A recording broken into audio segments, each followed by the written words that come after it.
अभी इन बाकी सर्वेयर्स का टेलीप्रॉम्प्टर अटक गया है और इसीलिए जब टेलीप्रॉम्प्टर ठीक होगा तो आप देखेंगे किस तरीके से तस्वीर बदली बदली नजर आएगी।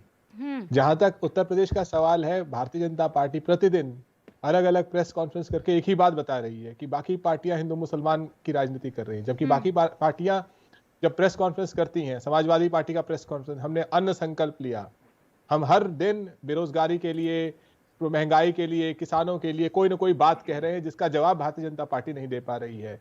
ये सभी सर्वे लगातार ये बता रहे हैं कि भारतीय जनता पार्टी कम से कम 100 से 150 सीटें हारने जा रही है, वो सीटें जो पहले जीत चुकी थी।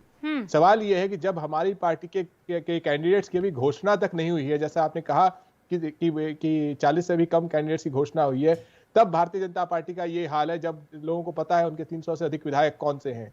जिस दिन कैंडिडेट्स की घोषणा होगी उस दिन ये तमाम सर्वे भी वो चीज बताएंगे जो जमीन पर और दीवार पर लिखा हुआ है कि बेरोजगारों, प्रदेश में महामारी की तरह बेरोजगारी देने वाली, महंगाई देने वाली और महामारी में निश्चित रहने वाली भारतीय जनता पार्टी को चूंकि ये चुनावी लड़ाई है, इस पर तो मैं आपका साथ दे सकती हूँ, लेकिन देश के प्रधानमंत्री के लिए जो टेलीप्रॉम्प्टर शब्द का आपने अभी इस्तेमाल किया है, आप बहुत पढ़े लिखे इंसान हैं और आप बगैर होमवर्क के कभी नहीं आते हैं, और इसलिए मैं चाहती हूं, क्योंकि ये एबीपी न्यूज का प्लेटफॉर्म है, यहाँ से कोई भी जानकारी गलत नहीं जानी चाहिए। How do you know that it was a teleprompter glitch?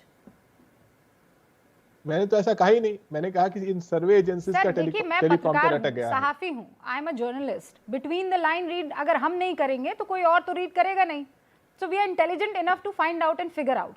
तो आप मुझे बस इतना बता दीजिए कि आप चूंकि पढ़े लिखे इंसान हैं, आप बगैर होमवर्क के आते नहीं हैं, आपने कौन सी व्हाट्सएप यूनिवर्सिटी की क्लास में ये पता लगाया कि टेलीप्रॉम्प्टर अटक गया था?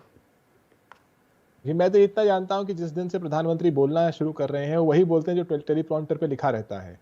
देश के प्रधानमंत्री प्रेस से, जैसे आप सारी बातें अलग प्रेस कॉन्फ्रेंस नहीं करते। मैं आपके बिल्कुल नए वाले प्रकरण पर आपका जवाब चाहती हूँ, मत जाइए ना इधर उधर, मैं उस बात को सुन लूंगी। वो देश के प्रधानमंत्री है, वो बीजेपी के कोई नेता नहीं है जिनका आप जिक्र कर रहे हैं, और वो कोई छोटे मोटे प्लेटफॉर्म पर नहीं, वो वर्ल्ड इकोनॉमिक फोरम पर बात कर रहे थे। तो मैं आपसे तो ये एक्सपेक्ट नहीं करती हूँ कि आप किसी ट्रोलर की तरह बिहेव करें। प्रधानमंत्री किसी भी मंच पर, देश के प्रधानमंत्री किसी भी मंच पर बीजेपी के नेता के रूप में ही बोलते हैं, ज्यादातर मंचों पर। ये आपका नजरिया हो सकता है ना, हिंदुस्तानियों का नजरिया नहीं होगा। और मैं कह रही हूँ कि चुनावी फाइट अपनी जगह है, लेकिन प्रधानमंत्री के लिए गलत और तथ्यहीन चीजों को देश के सामने रखना गलत है। वो बिल्कुल भी, I think it is wrong, और वो नहीं होना चाहिए।